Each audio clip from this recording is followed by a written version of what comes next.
Hello everyone, myself Varun Goyal. Today we are going to continue ICSE Maths chapter 3rd, exercise 3B from the beginning. Students formula मैं ਤੁਹਾਨੂੰ 3A exercise ਦੀ starting ਦੇ ਵਿੱਚ ਸਾਰੇ ਲਿਖਵਾਤੇ ਸੀ ਵੀ ਆਪਾਂ ਕੀ use ਕਰਨੇ ਆ ਉਹੀ ਸੇਮ ਫਾਰਮੂਲੇ ਰਿਪੀਟ ਇਹਦੇ 'ਚ ਯੂਜ਼ ਹੋਣਗੇ. So now let us start our first question. Question number 1 statement is the difference between simple interest and compound interest on a certain sum is 54.40 for 2 years and 8% per annum. Find the sum. Simple interest ਅਤੇ compound interest ਦਾ ਆਪਾਂ difference ਲੱਭਣਾ ਵਾ ਕਿਸੇ certain ਸਮ ਦੇ ਉੱਪਰ. ਉਹ difference ਆਪਾਂ ਨੂੰ ਇਹਨਾਂ ਦਿੱਤਾ ਹੋਇਆ, ਠੀਕ ਹੈ ਜੀ. ਟਾਈਮ ਦਿੱਤਾ ਹੋਇਆ ਆਪਾਂ 2 years the, rate of interest ਆਪਾਂ ਦਿੱਤੀ ਹੋਈ ਹੈ 8%. ਤਾਂ ਉਹ ਸਮ ਜੋ ਅਮਾਊਂਟ ਹੈ ਉਹ ਅਮਾਊਂਟ ਆਪਾਂ ਫਾਈਂਡ ਕਰਾਂਗੇ.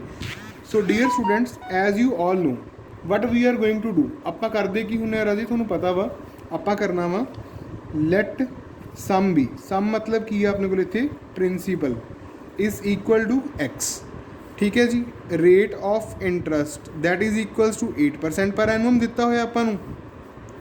ਹੁਣ ਰਾਜੀ ਆਪਾਂ ਗੱਲ ਕਰਾਂਗੇ ਇੱਥੇ ਸਿੰਪਲ ਇੰਟਰਸਟ ਦੀ, ਠੀਕ ਹੈ. ਸੋ ਸਿੰਪਲ ਇੰਟਰਸਟ ਦੀ ਗੱਲ ਕਰਦੇ ਹਾਂ ਸਭ ਤੋਂ ਪਹਿਲਾਂ ਆਪਾਂ. ਸਿੰਪਲ ਇੰਟਰਸਟ ਦਾ ਫਾਰਮੂਲਾ ਤੁਹਾਨੂੰ ਯਾਦ ਹੋਣਾ, principal rate of interest time. ਉਹ ਜੋ ਇੱਥੇ ਪਰਸੈਂਟੇਜ ਹੁੰਦੀ ਆ ਉੱਥੇ 100 ਆ ਜਾਏਗਾ ਆਪਣੇ ਕੋਲ. ਉਹਦੇ 'ਚ ਵੈਲਿਊਜ਼ ਫਿਲ ਕਰਦੇ ਹਾਂ ਆਪਾਂ. Capital X multiply 8 multiply time 2 years ਹੈ ਅਪॉन 100. ਸੋਲਵ ਕਰਕੇ ਆਪਣੇ ਕੋਲ ਆਏਗਾ 4x/25, ਠੀਕ ਹੈ ਜੀ. ਸੋ ਇਹ ਆ ਗਿਆ ਆਪਣੇ ਕੋਲੇ ਸੋਲਵ ਕਰਨ ਤੋਂ ਬਾਅਦ. ਨਾਓ ਆਫਟਰਵਰਡਸ ਇਹ ਤਾਂ ਹੋ ਗਿਆ ਸਿੰਪਲ ਇੰਟਰਸਟ. ਹੁਣ ਆਪਾਂ ਕੰਪਾਊਂਡ ਇੰਟਰਸਟ ਕਿੱਦਾਂ ਕੈਲਕੂਲੇਟ ਕਰਦੇ ਹੁੰਦੇ ਆ, ਏ ਅਮਾਊਂਟ ਮਾਈਨਸ ਪ੍ਰਿੰਸੀਪਲ. ਇਹੀ ਹੁੰਦਾ ਨਾ ਕੰਪਾਊਂਡ ਇੰਟਰਸਟ.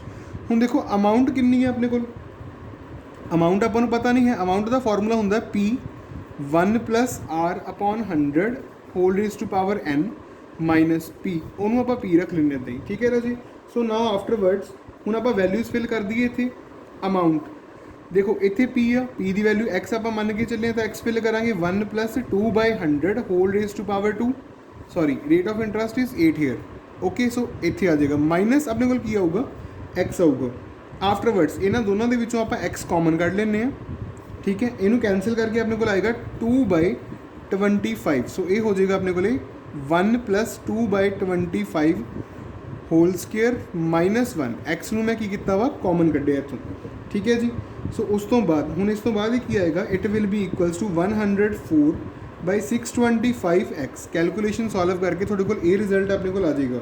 ਹੁਣ ਆਪਣੇ ਕੋਲ ਜੋ ਗਿਵਨ ਸਟੇਟਮੈਂਟ ਦੇ ਵਿੱਚ ਹੈ, ਆਪਾਂ ਨੂੰ ਗਿਵਨ ਕੀ ਸੀ, ਉਹਨੇ ਕਿਹਾ ਸੀ ਆਪਾਂ ਨੂੰ compound interest minus simple interest. ਉਹ ਡਿਫਰੈਂਸ ਦਿੱਤਾ ਹੋਇਆ ਆਪਾਂ ਨੂੰ 54.40. ਤਾਂ ਕੰਪਾਊਂਡ ਇੰਟਰਸਟ ਆਪਣਾ ਹੈਗਾ 104/625x ਮਾਈਨਸ ਕਰ ਰਹੇ ਹਾਂ ਆਪਾਂ ਇਹ ਜੋ 4/25x ਅਤੇ ਇਕੁਅਲ ਆਪਾਂ ਇਹਨੂੰ ਰੱਖਾਂਗੇ 5440/100. ਪੁਆਇੰਟ ਹਟਾ ਕੇ ਮੈਂ 100 ਇੱਥੇ ਯੂਜ਼ ਕਰ ਲਿਆ. ਇਹਦੇ 'ਚੋਂ x common ਕੱਢਾਂਗੇ.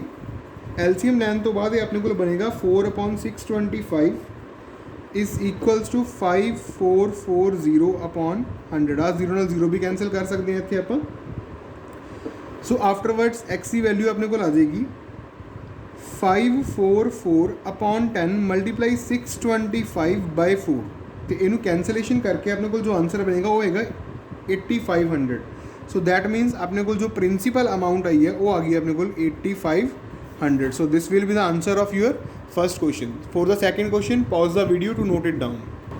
So the statement of second question is a sum of money invested at compound interest ₹9,360 in 2 years. ਆਪਣੇ ਕੋਲ ਕੀ ਹੈ ਰਾਜੀ, ਇੱਕ ਅਮਾਊਂਟ ਦਿੱਤੀ ਹੋਈ ਹੈ 9,360 ਜਿਹੜੀ 2 ਸਾਲ ਦੇ ਵਿੱਚ ਬਣਦੀ ਹੈ ਕਿਸੇ ਸਰਟਨ ਕੰਪਾਊਂਡ ਇੰਟਰਸਟ ਦੇ ਉੱਪਰ. ਕੰਪਾਊਂਡ ਇੰਟਰਸਟ ਕਿੰਨਾ ਵਾ ਆਪਾਂ ਨੂੰ ਨਹੀਂ ਪਤਾ. ਅਤੇ ਅਮਾਊਂਟ ਜਿਹੜੀ ਹੈਗੀ ਆਪਣੇ ਕੋਲ ਉਹ ਆਪਣੇ ਕੋਲੇ 23,425.60 ਰੁਪੀਜ਼ ਬਣਦੀ ਆ ਇਨ 4 ਈਅਰਸ. 4 ਸਾਲ 'ਚੋਂ ਅਮਾਊਂਟ ਇੰਨੀ ਬਣ ਜਾਂਦੀ ਆ ਆਪਣੇ ਕੋਲੇ. ਆਪਾਂ ਰੇਟ ਆਫ ਇੰਟਰਸਟ ਫਾਈਂਡ ਕਰਨੀ ਆ ਅਤੇ ਓਰੀਜਨਲ ਸਮ ਕਿੰਨਾ ਵਾ ਜਿਹਦੇ ਲਈ ਅਮਾਊਂਟ ਪਹਿਲਾਂ ਇੰਨੀ ਸੀ 2 ਸਾਲ ਬਾਅਦ ਅਤੇ 2 ਸਾਲ ਬਾਅਦ 4 ਸਾਲ ਬਾਅਦ ਇੰਨੀ ਹੋ ਜਾਂਦੀ ਆ, ਉਹ ਆਪਾਂ ਸਮ ਵੀ ਫਾਈਂਡ ਕਰਾਂਗੇ. ਸੋ ਡੀਅਰ ਸਟੂਡੈਂਟ, ਸਭ ਤੋਂ ਪਹਿਲਾਂ ਆਪਾਂ ਜੋ ਆਪਾਂ ਨੂੰ ਇਨਫੋਰਮੇਸ਼ਨ ਗਿਵਨ ਆ ਉਹਦੇ ਅਕੋਰਡਿੰਗ ਹੁਣ ਆਪਾਂ ਕਰਨਾ ਕੀ ਹੈ, ਪਹਿਲਾਂ ਆਪਾਂ 2 ਸਾਲ ਵਾਲੇ ਦੀ ਗੱਲ ਕਰ ਲੈਂਦੇ ਹਾਂ. ਟਾਈਮ ਆਪਾਂ ਨੂੰ ਦਿੱਤਾ ਹੋਇਆ ਵਾ 2 ਈਅਰਸ, ਠੀਕ ਹੈ ਜੀ. ਅਤੇ ਰੇਟ ਆਫ ਇੰਟਰਸਟ ਆਪਾਂ ਨੂੰ ਪਤਾ ਨਹੀਂ ਕਿੰਨੀ ਹੈ, ਫਾਈਂਡ ਕਰਨੀ ਹੈ ਆਪਾਂ. ਅਮਾਊਂਟ ਆਪਾਂ ਨੂੰ ਦਿੱਤੀ ਹੋਈ ਹੈ 19360, ਠੀਕ ਹੈ. ਸੋ ਇਹਦੇ ਲਈ ਪ੍ਰਿੰਸੀਪਲ ਅਮਾਊਂਟ ਜੋ ਹੈ ਸਟਾਰਟਿੰਗ ਲਈ ਆਪਾਂ x ਸਿਲੈਕਟ ਕਰਾਂਗੇ. ਓਕੇ ਸਟੂਡੈਂਟਸ, ਸੋ ਪ੍ਰਿੰਸੀਪਲ ਅਮਾਊਂਟ x ਸਿਲੈਕਟ ਕਰਨ ਤੋਂ ਬਾਅਦ ਆਪਾਂ ਨੂੰ ਪਤਾ ਵਾ ਅਮਾਊਂਟ ਕੈਲਕੂਲੇਟ ਕਰਨ ਦਾ ਫਾਰਮੂਲਾ ਆਪਾਂ ਬਾਰ-ਬਾਰ ਨਹੀਂ ਲਿਖਾਂਗੇ, ਸਿੱਧੇ ਡਾਇਰੈਕਟ ਵੈਲਿਊਜ਼ ਫਿਲ ਕਰਨ ਲੱਗਿਆ ਮੈਂ। ਇਸ ਇਕੁਅਲਸ ਟੂ, ਇਹ ਅਮਾਊਂਟ ਹੈ, ਇੱਥੇ ਹੁੰਦਾ ਵਾ 1 + r/100, ਠੀਕ ਹੈ ਜੀ। ਤੇ ਜਿੰਨੇ ਈਅਰਸ ਹੁੰਦੇ ਇੱਥੇ ਆਪਾਂ ਉਹ ਲਿਖਦੇ ਹੁੰਦੇ ਹਾਂ। I call this one is equation number 1। ਇੱਥੇ ਪ੍ਰਿੰਸੀਪਲ ਹੁੰਦਾ, ਪ੍ਰਿੰਸੀਪਲ ਆਪਣਾ x ਹੈ। ਉਸ ਤੋਂ ਬਾਅਦ ਹੁਣ ਆਪਾਂ 4 ਈਅਰਸ ਵਾਲੇ ਦੀ ਗੱਲ ਕਰ ਲਈਏ, ਇਹ ਸੀਗਾ ਆਪਣਾ 2 ਈਅਰਸ ਦੇ ਲਈ। ਹੁਣ ਆਪਾਂ ਗੱਲ ਕਰਦੇ ਹਾਂ 4 ਈਅਰਸ ਦੇ ਲਈ। ਦੇਖੋ ਆਪਣੇ ਕੋਲ ਅਮਾਊਂਟ ਜੋ ਹੈ ਉਹ ਕਿੰਨੀ ਹੋ ਜਾਂਦੀ ਹੈ ਆਪਣੀ amount 23425.460 is equal to, principal ਤਾਂ ਉਹਦੇ ਲਈ ਵੀ ਸੇਮ ਹੀ ਰਹੇਗਾ ਆਪਣੇ ਕੋਲ, ਠੀਕ ਹੈ ਜੀ। 1 + r ਆਪਾਂ ਫਾਈਂਡ ਕਰਨੀ ਹੈ, okay. Then power is 4। I call this equation is 2। ਹੁਣ ਆਪਾਂ ਇਹਨਾਂ ਦੋਨਾਂ ਇਕੁਏਸ਼ਨਸ ਨੂੰ ਸੋਲਵ ਕਰਕੇ ਇੱਥੋਂ ਆਪਾਂ r ਦੀ ਵੈਲਿਊ ਕੈਲਕੂਲੇਟ ਕਰਾਂਗੇ। ਸਟੂਡੈਂਟਸ ਇਹਨਾਂ ਦੋਨਾਂ ਨੂੰ ਸੋਲਵ ਕਰਨਾ ਕਿਵੇਂ ਆ, ਡਿਵਾਈਡ ਬੋਥ ਦਾ ਇਕੁਏਸ਼ਨਸ, ਇਹਨਾਂ ਦੋਨਾਂ ਨੂੰ ਡਿਵਾਈਡ ਕਰ ਦਿਓ। ਸੋ ਡਿਵਾਈਡ ਕਰਾਂਗੇ ਕਿਵੇਂ, ਦੇਖੋ ਡਿਵਾਈਡ, ਇੱਥੇ ਲਿਖੋ ਡਿਵਾਈਡ 2/1। ਇੱਧਰਲੀ ਸਾਈਡ ਦੇਖੋ ਰਾਜੀ, ਜਦੋਂ ਆਪਾਂ ਇਹਨਾਂ ਦੋਨਾਂ ਨੂੰ ਡਿਵਾਈਡ ਕਰਾਂਗੇ, ਆ ਉੱਪਰ ਹੈ, ਆ ਨੀਚੇ ਆਏਗੀ, x ਨਾਲ x ਕੈਂਸਲ ਹੋ ਜੂਗੀ, ਆ 4 ਪਾਵਰ ਆ 2 ਪਾਵਰ ਹੈ, 2 ਪਾਵਰ ਨਾਲ ਆ 4 ਪਾਵਰ ਕੈਂਸਲ ਹੋ ਗਈ, 2 ਪਾਵਰ ਰਹਿ ਜੂਗੀ ਆਪਣੇ ਕੋਲ, ਓਕੇ। ਸੋ ਇਹਦਾ ਮਤਲਬ ਇੱਧਰ ਆਪਣੇ ਕੋਲ ਰਹਿ ਗਿਆ 1 + r/100 whole raise to power 2 equal to, ਇੱਧਰ ਦੇਖੋ ਰਾਜੀ ਆਪਣੇ ਕੋਲ ਕੀ ਆਏਗਾ, ਇੱਧਰ ਆਪਣੇ ਕੋਲ ਆਏਗਾ 2342560 ਓਵਰ 19360। ਇੱਥੋਂ ਮੈਂ ਪੁਆਇੰਟ ਹਟਾ ਕੇ ਨੀਚੇ 2 ਜ਼ੀਰੋਸ ਹੋਰ ਐਡ ਕਰ ਰਿਹਾ, ਠੀਕ ਹੈ ਜੀ। I hope so it is clear to you.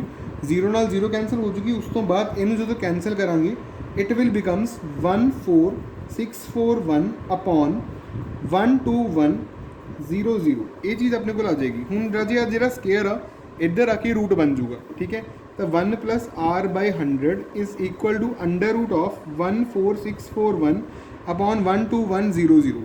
ਇਹਦਾ ਜਦੋਂ ਆਪਾਂ ਰੂਟ ਸੋਲਵ ਕਰਾਂਗੇ ਤਾਂ ਉਹ ਆਏਗਾ 121/110 ਦਾ ਹੋਲ ਸਕੁਏਅਰ। ਬੇਟਾ ਰੂਟ ਕਿਵੇਂ ਸੋਲਵ ਕਰਦੇ ਹੋ, ਜਿਵੇਂ ਤੁਸੀਂ ਛੋਟੀਆਂ ਕਲਾਸਾਂ 'ਚ ਕਰਦੇ ਹੋ, ਪ੍ਰਾਈਮ ਫੈਕਟਰਾਈਜੇਸ਼ਨ ਮੈਥਡ 14641 ਕੁਛ ਇੱਦਾਂ, ਇਹਦੇ ਨਾਲ ਆਪਾਂ ਰੂਟ ਸੋਲਵ ਕਰਦੇ ਹੁੰਦੇ। ਇਹ ਆਏਗਾ 121 ਫਿਰ 121 ਇੱਥੇ 1। ਸੋ ਕੁਛ ਇੱਦਾਂ ਦੇ ਮੈਥਡਸ ਯੂਜ਼ ਕਰਕੇ ਤੁਸੀਂ ਇਹਦਾ ਰੂਟ ਫਾਈਂਡ ਕਰ ਸਕਦੇ ਹੋ, ਓਕੇ। ਸੋ ਇੱਧਰ ਪਾਵਰ ਆਣੀ ਸੀ ਆਪਣੇ ਕੋਲ ਰੂਟ ਦੇ ਵਿੱਚ, ਇਹਦਾ ਸਕੁਆਇਰ ਆਏਗਾ ਤਾਂ ਰੂਟ ਆਏਗਾ ਉਸ ਸਾਈਡ, ਹਾਂ ਓਕੇ। ਸੋ ਇੱਥੇ ਆਏਗਾ ਆਪਣੇ ਕੋਲ ਪਹਿਲਾਂ ਜਸਟ ਅ ਮਿੰਟ, ਇੱਥੇ ਸਕੁਆਇਰ ਆਏਗਾ ਅਤੇ ਉੱਪਰ ਦੀ ਦਾ ਰੂਟ ਆਏਗਾ, ਰੂਟ ਦੇ ਨਾਲ ਆ ਸਕੁਆਇਰ ਕੈਂਸਲ ਹੋ ਜਾਏਗਾ। 1 + r/100 ਇਜ਼ ਇਕੁਅਲਸ ਟੂ 121/110 ਆ ਜਾਏਗਾ, ਠੀਕ ਹੈ ਜੀ। ਇੱਥੋਂ ਆਪਣੇ ਕੋਲ ਜੋ r ਦੀ ਵੈਲਿਊ ਹੈ, r ਦੀ ਵੈਲਿਊ ਆਪਣੇ ਕੋਲ ਆਏਗੀ 10%। r ਦੀ ਵੈਲਿਊ ਫਾਈਂਡ ਆਊਟ ਕਰਨ ਤੋਂ ਬਾਅਦ ਹੁਣ ਆਪਾਂ ਫਾਈਂਡ ਕਰਾਂਗੇ x ਦੀ ਵੈਲਿਊ। x ਦੀ ਵੈਲਿਊ ਮਤਲਬ ਕੀ ਆ, ਆਪਾਂ ਪ੍ਰਿੰਸੀਪਲ ਫਾਈਂਡ ਕਰਨਾ ਹੈ। ਪ੍ਰਿੰਸੀਪਲ ਫਾਈਂਡ ਕਰਨ ਦਾ ਫਾਰਮੂਲਾ ਆਪਣੇ ਕੋਲ ਹੁਣ ਕੀ ਆਏਗਾ, ਉਹ ਦੇਖੋ 19360। ਚਾਹੇ ਤੁਸੀਂ ਇੱਥੇ ਫਿਲ ਕਰ ਦਿਓ x ਦੀ value directly, it is okay. Then ਇੱਥੋਂ ਵੀ ਹੋ ਜਾਂਦੀ ਆਪਣੇ ਕੋਲ ਸਿੰਪਲ। ਵੈਸੇ ਆਪਾਂ ਸਿੰਪਲ ਇੰਟਰਸਟ ਲਗਾ ਕੇ ਵੀ ਇਹਨੂੰ ਕੈਲਕੂਲੇਟ ਕਰ ਸਕਦੇ ਹਾਂ। x ਦੀ ਵੈਲਿਊ ਆਪਣੇ ਕੋਲ ਆਏਗੀ, ਦੇਖੋ this one multiplied by rate of interest multiplied by this terms into 11 × 11। ਇਹਨੂੰ ਆਪਾਂ ਬ੍ਰੇਕ ਕਰ ਲਿਆ 10 × 10 11 × 11। ਤਾਂ ਇਹ ਕੈਲਕੂਲੇਸ਼ਨ ਸੋਲਵ ਕਰਨ ਤੋਂ ਬਾਅਦ ਆਪਣਾ ਆਂਸਰ ਜੋ ਹੈ ਉਹ ਆਏਗਾ 16000। So here the value of x is 16000। Sum find ਕਰਨ ਲਈ ਤੁਸੀਂ ਇਕੁਏਸ਼ਨ ਨੰਬਰ 1 ਵੀ ਯੂਜ਼ ਕਰ ਸਕਦੇ ਹੋ, ਇਕੁਏਸ਼ਨ ਨੰਬਰ 2 ਵੀ ਯੂਜ਼ ਕਰ ਸਕਦੇ ਹੋ, ਵਟ ਐਵਰ ਯੂ ਲਾਈਕ ਤੁਸੀਂ ਉਹ ਇਕੁਏਸ਼ਨ ਯੂਜ਼ ਕਰ ਸਕਦੇ ਹੋ x ਦੀ ਵੈਲਿਊ ਫਾਈਂਡ ਕਰਨ ਲਈ, ਠੀਕ ਹੈ ਜੀ। ਸੋ ਕੋਈ ਵੀ ਇਕੁਏਸ਼ਨ ਦੇ ਵਿੱਚ ਵੈਲਿਊਜ਼ ਫਿਲ ਕਰੋ, you will get the value of x here, okay. So question number 2 is also over here. Now let us see question number 3. Now dear students, we will see here question number 3. A sum of money lent out at compound interest. कोई sum of money है ਜਿਹੜਾ lent out ਹੋਇਆ ਵਾ compound interest ਦੇ ਉੱਪਰ, certain rate of per annum becomes 3 times of itself. ਉਹ ਜਿਹੜਾ ਆਪਾਂ ਮਨੀ ਸਰਟਨ ਹੈਗਾ ਨਾ, ਮਤਲਬ ਸਟਾਰਟਿੰਗ 'ਤੇ ਜੋ ਆਪਾਂ ਮਨੀ ਬੈਂਕ 'ਚ ਜਾਂ ਕਿਤੇ ਵੀ ਡਿਪੋਜ਼ਿਟ ਕਰਵਾਉਂਦੇ ਆ, ਉਹ 3 ਗੁਣਾ ਹੋ ਜਾਂਦਾ ਵਾ। ਜਿੰਨਾ ਆਪਾਂ ਸਪੋਜ਼ ਆਪਾਂ 100 ਜਮ੍ਹਾਂ ਕਰਾਇਆ ਸੀ ਤਾਂ ਉਹ 3 ਗੁਣਾ ਹੋ ਜਾਏਗਾ, ਮਤਲਬ 300 ਹੋ ਜਾਏਗਾ ਇਨ 8 ਈਅਰਸ, 8 ਸਾਲਾਂ ਦੇ ਵਿੱਚ। Find in how many years it will in how many years will the money becomes 27 times of itself. ਕਿੰਨੇ ਟਾਈਮ ਦੇ ਵਿੱਚ ਉਹ ਜਿਹੜਾ ਮਨੀ ਆ ਆਪਣੇ ਆਪ ਦਾ ਇਟਸੈਲਫ ਦਾ 27 ਟਾਈਮਸ ਹੋ ਜਾਏਗਾ ਆਪਣੇ ਕੋਲ, ਠੀਕ ਹੈ। ਇਟਸੈਲਫ ਦਾ 27 ਟਾਈਮਸ ਹੋ ਜਾਏਗਾ, ਉਹ ਆਪਾਂ ਕੈਲਕੂਲੇਟ ਕਰਨਾ ਵਾ at same rate of interest. Rate of interest ਦੋਨਾਂ ਕੇਸਿਸ ਦੇ ਵਿੱਚ ਕੀ ਰਹਿ ਰਿਹਾ ਵਾ, ਸੇਮ ਰਹਿ ਰਿਹਾ। ਸੋ ਡੀਅਰ ਸਟੂਡੈਂਟਸ, ਅਮਾਊਂਟ ਦਾ ਆਪਾਂ ਫਾਰਮੂਲਾ ਕੀ ਲਗਾਉਣਾ ਹੁੰਦੇ ਆ, principal 1 + rate of interest by 100 whole raise to power time ਜਿੰਨਾ ਵੀ ਆ। ਸੋ ਕੇਸ 1 ਦੀ ਗੱਲ ਕਰਦੇ ਹਾਂ, ਆਪਾਂ ਨੂੰ ਦਿੱਤਾ ਹੋਇਆ ਜੋ, ਦੇਖੋ ਜੇ ਆਪਾਂ ਲੈਟ ਕਰਾਂਗੇ ਪ੍ਰਿੰਸੀਪਲ ਅਮਾਊਂਟ x ਆ, ਤਾਂ ਦੇਖੋ ਉਹ ਰੇਟ ਆਫ ਇੰਟਰਸਟ ਕੀ ਆ ਆਪਣੇ ਕੋਲ, ਕਿੰਨੇ ਸਰਟਨ ਰੇਟ ਆਫ ਇੰਟਰਸਟ ਤੇ 8 ਸਾਲਾਂ ਦੇ ਵਿੱਚ 3 ਗੁਣਾ ਬਣ ਜਾਂਦਾ ਹੈ। ਮਤਲਬ ਉਹਦੀ ਜਿਹੜੀ ਅਮਾਊਂਟ ਹੈ ਉਹ ਕਿੰਨੀ ਹੋ ਜਾਏਗੀ ਆਪਣੇ ਕੋਲ 8 ਸਾਲਾਂ ਬਾਅਦ 3x ਹੋ ਜਾਏਗੀ। ਸੋ ਇਹ ਵੈਲਿਊਜ਼ ਫਿਲ ਕਰਦੇ ਹਾਂ। I write here 3x is equal to what, 3x is equal to x into 1 plus R. Rate of interest ਦੀ ਵੈਲਿਊ ਆਪਾਂ ਗੱਲ ਕਰ ਰਹੇ ਹਾਂ ਤੇ ਰੇਟ ਆਫ ਇੰਟਰਸਟ ਆਪਾਂ ਨੂੰ ਗਿਵਨ ਨਹੀਂ ਹੈ, ਸੋ ਆਪਾਂ ਆਰ ਹੀ ਰੱਖਾਂਗੇ ਅਪੋਨ 100। ਟਾਈਮ ਦੀ ਵੈਲਿਊ ਜੋ ਆਪਣੇ ਕੋਲ ਹੈ ਦੈਟ ਇਜ਼ 8 ਈਅਰਸ। ਪਹਿਲਾਂ ਆਪਣੇ ਕੋਲ 8 ਈਅਰ ਦੀ ਗੱਲ ਕਰ ਰਹੇ ਹਾਂ। x ਨਾਲ x ਕੈਂਸਲ ਹੋ ਜਾਏਗਾ, ਆ 8 ਪਾਵਰ ਇੱਧਰ ਆ ਜਾਏਗੀ, 3 ਦੀ power 1/8 is equal to 1 plus r/100। I call it equation number 1। ਹੁਣ ਆਪਾਂ ਕੇਸ ਸੈਕਿੰਡ ਦੀ ਗੱਲ ਕਰਦੇ ਹਾਂ। ਸੈਕਿੰਡ ਕੇਸ ਦੇ ਵਿੱਚ ਰਾਜੇ ਕੀ ਆ ਆਪਣੇ ਕੋਲ, ਦੇਖੋ find in how many years will the money becomes 27 times of itself।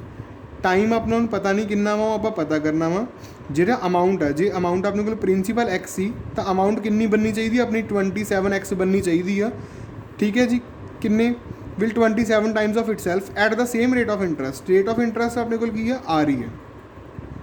So now using this criteria ਹੁਣ ਆਪਣੇ ਕੋਲ ਕੀ ਆਏਗਾ, ਦੇਖੋ ਧਿਆਨ ਨਾਲ ਇੱਥੇ ਅਮਾਊਂਟ ਆਏਗੀ 27x is equals to x into 1 plus r/100 whole raise to power t। ਇੱਥੇ ਆਪਾਂ ਹੁਣ ਟਾਈਮ ਨੂੰ t ਰੱਖਾਂਗੇ। ਉਹਦਾ ਰੀਜ਼ਨ ਕੀ ਹੈ t ਰੱਖਣ ਦਾ, ਰੀਜ਼ਨ ਇਹ ਆ ਕਿਉਂਕਿ ਟਾਈਮ ਹੁਣ ਆਪਾਂ ਨੂੰ ਸੈਕਿੰਡ ਕੇਸ 'ਚ ਗਿਵਨ ਨਹੀਂ ਦਿੱਤਾ ਹੋਇਆ। x ਨਾਲ ਅਗੇਨ x ਕੈਂਸਲ, 27 ਦੀ ਪਾਵਰ ਕਿੰਨੀ ਆ ਜਾਏਗੀ ਇੱਥੇ 27 raise to power 1/t is equals to 1 plus r/100। ਇਹਨੂੰ ਮੰਨ ਲਓ ਇਕੁਏਸ਼ਨ ਨੰਬਰ 2। ਹਾਂਜੀ ਬੇਟਾ, ਹੁਣ ਤੁਸੀਂ ਸਾਰੇ ਦੇਖ ਸਕਦੇ ਹੋ ਇਕੁਏਸ਼ਨ 1 ਤੇ 2 'ਚ ਆ ਜੋ ਸਾਈਡਸ ਨੇ ਇਹ ਦੋਨੋਂ ਸਾਈਡਸ ਕੀ ਹੋ ਗਈਆਂ, ਸੇਮ ਹੋ ਗਈਆਂ। ਮਤਲਬ ਜੇ ਆ ਦੋ ਸਾਈਡਸ ਇਕੁਅਲ ਨੇ ਤਾਂ ਇਹ ਦੋਨੋਂ ਵੀ ਇਕੁਅਲ ਹੋਣਗੀਆਂ। ਸੋ ਇੱਥੇ ਲਿਖੋਗੇ ਬਾਈ 1 ਐਂਡ 2 ਆਪਣੇ ਕੋਲ ਕੀ ਆ ਜਾਏਗਾ 3 ਦੀ power 1/8 is equal to 27 raise to power 1/t। So ਇਹਨੂੰ ਆਪਾਂ ਹੁਣ ਸੋਲਵ ਕਰ ਲੈਂਦੇ ਹਾਂ। ਇਹਨੂੰ ਆਪਾਂ ਕੀ ਲਿਖ ਸਕਦੇ ਹਾਂ, ਦੇਖੋ 3 raise to power 1/8 is equal to 27 ਨੂੰ ਮੈਂ ਲਿਖ ਸਕਦਾ 3 ਰੇਜ਼ ਟੂ ਪਾਵਰ 3, ਤਾਂ ਮਤਲਬ ਇਹ ਹੋ ਜਾਏਗਾ 3 ਰੇਜ਼ ਟੂ ਪਾਵਰ 3/t। ਇਹਦਾ ਮਤਲਬ 1/8 ਜੋ ਹੈ ਉਹ 3/t ਦੇ ਇਕੁਅਲ ਆ ਜਾਏਗਾ। ਦਿਸ ਇੰਪਲਾਈਜ਼ t ਜੋ ਹੈ ਉਹ ਕਿੰਨਾ ਆਏਗਾ ਆਪਣੇ ਕੋਲੇ 24। ਮਤਲਬ ਟਾਈਮ ਕਿੰਨਾ ਲੱਗੇਗਾ 24। ਉਹ ਅਮਾਊਂਟ ਜਿਹੜੀ ਅਮਾਊਂਟ ਕਦੇ 8 ਸਾਲਾਂ ਦੇ ਵਿੱਚ ਆਪਣੇ ਹੀ ਅਮਾਊਂਟ ਦਾ 3 ਗੁਣਾ ਹੋ ਜਾਂਦੀ ਸੀ, ਉਹੀ ਅਮਾਊਂਟ 24 ਸਾਲਾਂ ਦੇ ਵਿੱਚ ਆਪਣੀ ਅਮਾਊਂਟ ਦਾ 27 ਟਾਈਮਸ ਹੋ ਜਾਏਗੀ by same rate of interest. So here your third question is also over. Now let us see next one. Now see here the statement of fourth one. On what sum of money, ਕਿਹੜਾ sum ਹੋਊਗਾ money ਦਾ will compound interest for 2 years, ਜਿਹਦੇ ਉੱਪਰ compound interest ਲੱਗ ਰਿਹਾ ਵਾ 2 ਸਾਲਾਂ ਦੇ ਲਈ, ਉਹ ਸੇਮ ਹੋਣਾ ਚਾਹੀਦਾ ਵਾ simple interest on this amount for 10 years both at the rate of 5%। Rate of interest ਦੋਨਾਂ ਦਾ ਸੇਮ ਆ। ਕਿਸੇ ਮਨੀ ਦਾ ਜਿਹੜਾ ਸਮ ਦਿੱਤਾ ਹੋਇਆ ਨਾ ਆਪਾਂ ਨੂੰ, ਉਹਦਾ ਕੰਪਾਊਂਡ ਇੰਟਰਸਟ ਕਿਹਦੇ ਇਕੁਅਲ ਦਿੱਤਾ ਹੋਇਆ ਆਪਾਂ ਨੂੰ, ਸਿੰਪਲ ਇੰਟਰਸਟ ਦੇ ਇਕੁਅਲ ਦਿੱਤਾ ਹੋਇਆ ਵਾ ਇਸ ਅਮਾਊਂਟ ਦੇ ਉੱਪਰ, ਜਿਹੜੀ ਕਿ 10 ਸਾਲ ਦੇ ਲਈ 5% ਦੇ ਉੱਪਰ ਡਿਪੋਜ਼ਿਟ ਕੀਤੀ ਗਈ ਹੈ। So now let us see it solution. ਪਹਿਲਾਂ ਆਪਣੇ ਕੋਲ ਪ੍ਰਿੰਸੀਪਲ ਅਮਾਊਂਟ ਜੋ ਦਿੱਤੀ ਹੋਈ ਹੈ ਆਪਾਂ ਉਹ ਲਿਖਾਂਗੇ, it will B 9430। Rate of interest ਆਪਾਂ ਨੂੰ ਦਿੱਤਾ ਹੋਇਆ ਵਾ 5%। ਉਸ ਤੋਂ ਬਾਅਦ ਆਪਾਂ ਨੂੰ ਟਾਈਮ ਦਿੱਤਾ ਹੋਇਆ, ਫਸਟ ਆਪਾਂ ਨੂੰ ਟਾਈਮ ਦਿੱਤਾ ਹੈ 2 ਈਅਰਸ। ਠੀਕ ਹੈ ਜੀ, ਸੌਰੀ ਜਸਟ ਅ ਮਿੰਟ ਰਾਜੀ, ਆਪਾਂ ਇਹਦਾ ਨੀਚੇ ਵਾਲਾ ਲਿਖ ਰਹੇ ਹਾਂ। ਸੋ ਟਾਈਮ ਆਪਾਂ ਦਿੱਤਾ ਹੋਇਆ ਵਾ 10 ਈਅਰਸ। ਸੋ ਨਾਓ ਸਿੰਪਲ ਇੰਟਰਸਟ ਦੀ ਗੱਲ ਕਰ ਲਈਏ ਪਹਿਲਾਂ ਆਪਾਂ। ਸਿੰਪਲ ਇੰਟਰਸਟ ਹੁੰਦਾ ਕੀ ਹੈ PRT ਅਪੋਨ 100, ਮਤਲਬ 9430 ਮਲਟੀਪਲਾਈ 5 ਮਲਟੀਪਲਾਈ 10/100। 0 ਨਾਲ 0 ਕੈਂਸਲ, ਅਗੇਨ 0 ਨਾਲ 0 ਕੈਂਸਲ ਹੋ ਗਈ। ਇਹਨੂੰ 5 ਨਾਲ ਮਲਟੀਪਲਾਈ ਕਰਾਂਗੇ, ਵੀ ਵਿਲ ਗੈਟ ਹੇਅਰ 4715। ਸੋ ਇਹ ਤਾਂ ਸੀ ਆਪਣਾ ਸਿੰਪਲ ਇੰਟਰਸਟ। ਹੁਣ ਆਪਾਂ ਨੈਕਸਟਲੀ ਆਪਾਂ ਕੀ ਕਰਾਂਗੇ, ਲੈਟ ਦਾ ਸਮ ਨੂੰ ਆਪਾਂ ਲੈਟ ਕਰਾਂਗੇ x। ਕੰਪਾਊਂਡ ਇੰਟਰਸਟ ਆਪਣੇ ਕੋਲ ਕੀ ਹੁੰਦਾ ਵਾ, ਕੰਪਾਊਂਡ ਇੰਟਰਸਟ ਆਪਾਂ ਨੂੰ ਮਿਲ ਚੁੱਕਿਆ, ਦੈਟ ਇਜ਼ ਕਿਉਂਕਿ ਉਹਨੇ ਕਿਹਾ ਸੀ ਨਾ ਵੀ ਕੰਪਾਊਂਡ ਇੰਟਰਸਟ ਸੇਮ ਆ। ਸੋ ਇਹ ਕੰਪਾਊਂਡ ਇੰਟਰਸਟ ਸਿੰਪਲ ਇੰਟਰਸਟ ਦੋਨੋਂ ਸੇਮ ਹੋਣਗੇ। ਸਮ ਆਪਾਂ x ਲੈਟ ਕੀਤਾ, ਕੰਪਾਊਂਡ ਇੰਟਰਸਟ ਆਪਾਂ ਨੂੰ ਇੰਨਾ ਦਿੱਤਾ ਹੋਇਆ ਵਾ। ਰੇਟ ਆਫ ਇੰਟਰਸਟ ਵੀ ਉਹਨੇ ਕਿਹਾ ਸੀ ਦੋਨਾਂ ਲਈ ਸੇਮ ਆ 5%। ਠੀਕ ਹੈ ਜੀ, ਹੁਣ ਆਪਾਂ ਨੂੰ ਪਤਾ ਵਾ ਵੀ ਕੰਪਾਊਂਡ ਇੰਟਰਸਟ ਪਰ ਐਕਚੁਅਲ ਦੇ ਵਿੱਚ ਹੁੰਦਾ ਕੀ ਹੈ। ਠੀਕ ਹੈ, ਦੇਖੋ ਕੰਪਾਊਂਡ ਇੰਟਰਸਟ ਜੋ ਹੁੰਦਾ ਵਾ ਉਹ ਹੁੰਦਾ ਵਾ ਅਮਾਊਂਟ ਮਾਈਨਸ ਪ੍ਰਿੰਸੀਪਲ। ਸੋ ਸਮ ਜੋ ਅਮਾਊਂਟ ਆਪਾਂ ਮੰਨੀ ਹੋਈ ਹੈ ਉਹਦਾ ਫਾਰਮੂਲਾ ਯੂਜ਼ ਕਰਾਂਗੇ, ਮਾਈਨਸ ਆਪਾਂ ਕਰਾਂਗੇ ਉਹਦੇ ਚੋਂ ਪ੍ਰਿੰਸੀਪਲ ਅਮਾਊਂਟ। ਸੋ ਦੇਖੋ ਇਸ ਪਾਰਟ ਲਈ ਪ੍ਰਿੰਸੀਪਲ ਨਹੀਂ ਗਿਵਨ ਤਾਂ ਆਪਾਂ ਪ੍ਰਿੰਸੀਪਲ ਨੂੰ x ਲੈ ਕੇ ਚੱਲਾਂਗੇ। ਕੰਪਾਊਂਡ ਇੰਟਰਸਟ ਆਪਾਂ ਨੂੰ ਗਿਵਨ ਹੈ, ਕੰਪਾਊਂਡ ਇੰਟਰਸਟ ਆਪਣੇ ਕੋਲ ਹੈਗਾ 4715 is equals to amount the value ਉਹ ਹੁੰਦੀ ਹੈ ਆਪਣੇ ਕੋਲ x ਇੰਟੂ 1 ਪਲੱਸ 5/100। ਅਤੇ ਦੇਖੋ ਟਾਈਮ ਆਪਾਂ ਨੂੰ ਦਿੱਤਾ ਹੋਇਆ ਵਾ ਇਸ ਕੇਸ ਲਈ 2 ਈਅਰਸ। ਸੋ ਆਪਾਂ ਇੱਥੇ ਪਾਵਰ 2 ਰੱਖਾਂਗੇ, ਮਾਈਨਸ ਆਪਾਂ ਰੱਖਾਂਗੇ principal amount that is x। सो इनू सॉल्व करते हैं 4715 एज इट इज़, इन्होंने दोनों चो मैं एक्स नू कॉमन कढ़ लूँगा, ये आ जाएगा अपने को 1 + 1/20 होल स्क्वायर -1। ठीक है जी, इनू कैलकुलेशन सॉल्व करांगे राजी, अपने को की आएगा इत्थे it will becomes 21/20 whole square -1, आउटसाइडेड अपने को एक्स पई है इत्थे, इक्वल टू अपने को क्या वा 4715। सो नाउ आफ्टर दिस हुण इहदा एलसीएम सॉल्व कर लो, इनसाइड ये आ जाएगा अपने को 441, 21 का स्केयर होंगे 441 -400/400। ठीक है जी, आप इसका स्क्वायर सॉल्व करता into X is equals to 4715। Calculation solve करो, इनू माइनस करोगे कितना आएगा 41 आएगा, आप ये आ जाएगा 4715 into 400/41 is equal to X. ठीक है जी, दिस इंप्लाइज ये कैलकुलेशन तुम खुद सॉल्व करोगे, एक्स की वैल्यू जो अपने को आएगी वो आएगी 46000। This will be the required answer of your question. So now let us continue on question number 5। You can see here the statement of question number 5. What is the statement? Kamal and Anand each lent the same sum of money. दोनों ने same sum of money bank 'ਚ ਆਪਾਂ ਕਹਾਂਗੇ deposit करवाता, कुछ भी इदां दा कह सकते हो, फॉर 2 years 2 साल के लिए 5% सिंपल इंटरस्ट। कमल ने करवाया वा 5% सिंपल इंटरस्ट के उपर, आनंद ने करवाया वा 5% कंपाउंड इंटरस्ट के उपर पर एनुअल रिस्पैक्टिवली। आनंद रिसीव्ड ₹15 मोर दैन कमल। आनंद जो है उन्हें की किया वा, उन्होंने 15 रुपीज़ ज़्यादा मिल रहे हैं मोर दैन कमल। ठीक है जी, उस तो बाद 15 more than Kamal, find the amount of money lent by each and interest received. पहला आप अमाउंट ऑफ मनी लभांगे, फिर आप ये लभांगे भी इंटरस्ट उन्होंने कितना रिसीव किया। दैट मीनस आपां की लभना पैना, ये फस्ट आप प्रिंसीपल फाइंड कर देंगे ये, उस तो बाद इंटरस्ट लभन के लिए वो तुसीं नैक्सट कैलकुलेशन फाइंड कर लोगे। सो नाउ सी हियर, सब तो पहला आप सिंपल इंटरस्ट वाले की गल करते हैं। सिंपल इंटरस्ट के उपर जो मनी सी वो कमल ने दिता सी। ठीक है, सो कमल के लिए सिंपल इंटरस्ट जो है वो अपना कितना आएगा, देखो आप प्रिंसीपल अमाउंट को 100 लेट कर लेने इतने, let P is equals to 100। So simple interest अपने को आ जाएगा ये 100 multiplied by rate of interest multiplied by time upon अपने को इतने आएगा 100 should be cancel with 100, so it will be 10। हुण आनंद की गल करते हैं, क्योंकि उन्हें कंपाउंड इंटरस्ट की गल की है। कंपाउंड इंटरस्ट आपां नूं पता वा भी कैलकुलेट करने के लिए आपां नूं चाहिदा हुंदा वा अमाउंट माइनस प्रिंसीपल। तो अमाउंट का जो फॉर्मूला हुंदा वो अपने को फॉर्मूला की हुंदा P1 + R/100 whole raise to power T। This implies amount का फॉर्मूला लगाने आप, amount is equals to principal आप 100 मन्निया होया 1 + 5/100 होल स्क्वायर 5/100 होल स्क्वायर। ये कैलकुलेशन आप काफ़ी बार कर चुके हैं। तो अमाउंट जो है अपने को आएगी 441/4। सो आफ्टरवर्ड्स हुण आप कंपाउंड इंटरस्ट की गल करते हैं। ये पहला आप गल कर रहे थे कमल के लिए, हुण आप गल कर रहे हैं आनंद लिए। आनंद का कंपाउंड इंटरस्ट कितना आएगा, अमाउंट माइनस प्रिंसीपल। तो वो डिफरेंस जो आप करांगे वो आ जाएगा अपने को 41/4 सिंपल आ जाएगा। हुण difference of compound interest and simple interest, हुण आप चैक करते हैं भी difference of compound interest and simple interest. Simple interest से कंपाउंड इंटरस्ट के विच जो डिफरेंस आया वो कितना आया, वो अपने को डिफरेंस जो आया वा दैट इज़ 1/4 रुपीज़। हुण ये डिफरेंस इन्ना कदों आया वा जो आप अमाउंट कितनी लैट की सी 100। देखो इत्थे आप लिखांगे difference of compound interest and simple interest is equals to 1/4 if principal is equals to 100। जो प्रिंसीपल अमाउंट अपने को कितनी है 100 है। यदा मतलब जो आप डिफरेंस कढ़ना हो, difference of compound interest and simple interest of 1 rupees, difference जी 1 रुपीज़ आ, तो प्रिंसीपल अमाउंट कितनी हो जाएगी अपने को 100 × 4 दैट इज़ 400। ठीक है जी, इत्थे तक क्लीयर है। उस तो बाद जे हुण आपां नूं डिफरेंस जो दिता होया वा वो कितना दिता होया 15 हो जाए तो हो जाएगी 100 × 4 तो ऑलरेडी सी गई, नाल आएगा इत्थे 15, तो ये कितना हो जाएगा, हाँ जी इट विल बी 6000। सो ये आ जाएगा थोड़े को प्रिंसीपल अमाउंट का answer. So here your question number 5 is also completed. Now let us see the next one. Now see the statement of question number 6. Very simple question is there. Simple interest on a sum of money for 2 years at 4% is 450. Simple interest अपन दिता होया वा 450 rupees, rate of interest है 4%, time दिता होया अपन 2 years. ਸੋ principal amount ਇੱਥੋਂ ਆਪਾਂ find ਕਰ ਲਾਂਗੇ। ਚਲੋ ਫਾਈਂਡ ਕਰਨਾ ਵਾ ਕੰਪਾਊਂਡ ਇੰਟਰਸਟ। ਦੇਖੋ ਕੰਪਾਊਂਡ ਇੰਟਰਸਟ ਫਾਈਂਡ ਕਰਨ ਦੇ ਲਈ ਆਪਾਂ ਨੂੰ ਚਾਹੀਦਾ ਹੁੰਦਾ ਅਮਾਊਂਟ ਮਾਈਨਸ ਪ੍ਰਿੰਸੀਪਲ। ਪ੍ਰਿੰਸੀਪਲ ਆਪਾਂ ਇਹ ਵਾਲੇ ਕੇਸ ਤੋਂ ਫਾਈਂਡ ਕਰ ਲਾਂਗੇ, ਅਮਾਊਂਟ ਆਪਾਂ ਫਾਰਮੂਲਾ ਯੂਜ਼ ਕਰਕੇ ਫਾਈਂਡ ਕਰ ਲਾਂਗੇ। ਦੋਨੋਂ ਵੈਲਿਊਜ਼ ਨੂੰ ਯੂਜ਼ ਕਰਾਂਗੇ and we will get our answer. So students this question is your homework. ਤੁਸੀਂ ਇਹ ਕੁਐਸਚਨ ਖੁਦ ਟਰਾਈ ਕਰੋਗੇ। Now let us see the next question. Now see here 7th statement, simple interest on the certain sum of money. ਕਿਸੇ certain sum of money ਦੇ ਉੱਪਰ simple interest for 4 years 4 ਸਾਲ ਦੇ ਲਈ 4% ਪਰ ਐਨੂਅਮ exceeds the compound interest on the same sum of money for 3 years at 5% per annum by 228 rupees. Find the sum. Statement ਸਮਝੋ ਮੈਂ ਕਹਿਣਾ ਕੀ ਚਾਹੁੰਦਾ। ਉਹ ਕਹਿ ਰਿਹਾ ਵਾ ਵੀ ਕਿਸੇ ਮਨੀ ਦਾ ਸਿੰਪਲ ਇੰਟਰਸਟ ਜਿਹੜਾ ਹੈਗਾ ਵਾ ਨਾ ਉਹ ਸੇਮ ਮਨੀ ਲਈ ਕੰਪਾਊਂਡ ਇੰਟਰਸਟ ਦੇ ਵਿੱਚ ਜੇ ਆਪਾਂ 228 ਐਡ ਕਰ ਦਈਏ ਤਾਂ ਉਹ ਸੇਮ ਆਊਗਾ।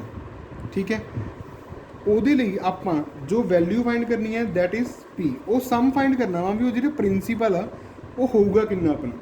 ਠੀਕ ਹੈ ਸਟੂਡੈਂਟਸ, ਸੋ ਇਹ ਹੈ ਤੁਹਾਡਾ ਕੁਐਸਚਨ। ਇਹਦੇ ਲਈ ਆਪਾਂ ਨੂੰ ਦੋ ਚੀਜ਼ਾਂ ਰਿਕੁਆਇਰਡ ਨੇ। ਸਭ ਤੋਂ ਪਹਿਲਾਂ ਆਪਾਂ ਸਿੰਪਲ ਇੰਟਰਸਟ ਕੈਲਕੂਲੇਟ ਕਰ ਲਈਏ। ਸਿੰਪਲ ਇੰਟਰਸਟ ਆਪਣੇ ਕੋਲ ਆਏਗਾ principal into rate of interest. ਪਹਿਲਾਂ 4 ਦਿੱਤੀ ਹੋਈ ਆ ਉਹਨਾਂ ਨੇ, ਟਾਈਮ ਦਿੱਤਾ ਹੋਇਆ ਉਹਨਾਂ ਨੇ ਆਪਾਂ ਨੂੰ 4 ਸਾਲ ਦਾ ਹੀ, ਅਪੋਨ ਆਪਣੇ ਕੋਲ ਹੁੰਦਾ ਇੱਥੇ 100 ਐਜ਼ ਯੂ ਵੈਰੀ ਵੈਲ ਨੋ। ਸੋ ਇਹ ਆ ਜਾਏਗਾ ਆਪਣੇ ਕੋਲ 25, ਇਟ ਵਿਲ ਬੀ 4p/25। ਇਹ ਆ ਗਿਆ simple interest. Compound interest calculate ਕਰਨ ਤੋਂ ਪਹਿਲਾਂ ਆਪਾਂ ਨੂੰ ਅਮਾਊਂਟ ਲੱਭਣੀ ਪੈਂਦੀ ਹੈ। ਠੀਕ ਹੈ ਜੀ, ਸੋ ਅਮਾਊਂਟ ਦਾ ਫਾਰਮੂਲਾ ਆਪਣੇ ਕੋਲ ਕੀ ਆਏਗਾ ਉਹ ਦੇਖੋ ਰਾਜੀ। ਅਮਾਊਂਟ ਦਾ ਫਾਰਮੂਲਾ ਕੰਪਾਊਂਡ ਇੰਟਰਸਟ ਦਾ ਐਕਚੁਅਲ ਫਾਰਮੂਲਾ ਅਮਾਊਂਟ, ਪਹਿਲਾਂ ਅਮਾਊਂਟ ਲੱਭ ਲੈਂਦੇ ਹਾਂ। ਅਮਾਊਂਟ ਆਏਗੀ ਪ੍ਰਿੰਸੀਪਲ ਇਨਟੂ 1 ਪਲੱਸ ਹੁਣ ਰੇਟ ਆਫ ਇੰਟਰਸਟ 5/100 ਹੋ ਜਾਏਗਾ ਆਪਣੇ ਕੋਲੇ। ਟਾਈਮ ਦਿੱਤਾ ਹੋਇਆ ਉਹਨਾਂ ਨੇ ਆਪਾਂ ਨੂੰ ਹੁਣ ਇੱਥੇ ਆ ਗਈ 3 ਈਅਰਸ, ਦਾ ਪਾਵਰ 3 ਆ ਜਾਏਗੀ ਇੱਥੇ। ਠੀਕ ਹੈ ਜੀ, ਸੋ ਇਹ ਆਪਣੇ ਕੋਲ ਆ ਗਿਆ। ਹੁਣ ਕੰਪਾਊਂਡ ਇੰਟਰਸਟ ਆਏਗਾ ਆਪਣੇ ਕੋਲੇ ਕੀ ਸੀ ਆਪਣੇ ਕੋਲ ਕੰਪਾਊਂਡ ਇੰਟਰਸਟ ਦਾ formula amount minus principal. Amount ਕਿੰਨੀ ਹੈ ਆਪਣੇ ਕੋਲ P 1 plus 1/20 cube minus principal ਤਾਂ P ਹੋਈ ਹੈ ਆਪਣੇ ਕੋਲ। ਸੋ ਇਹ calculation again same.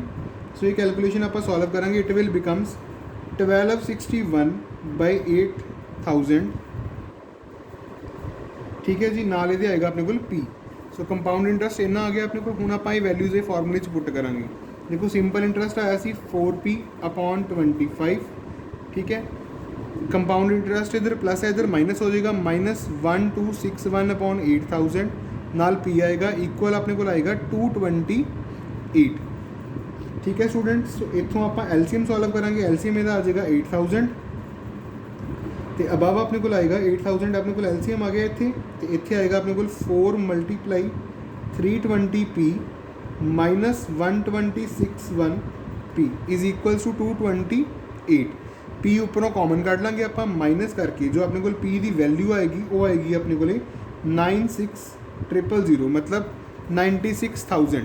So this will be the principal amount for the question number 7. Now let us see question number 9 because 8th question is completely same as this question. Now let us see the 9th one.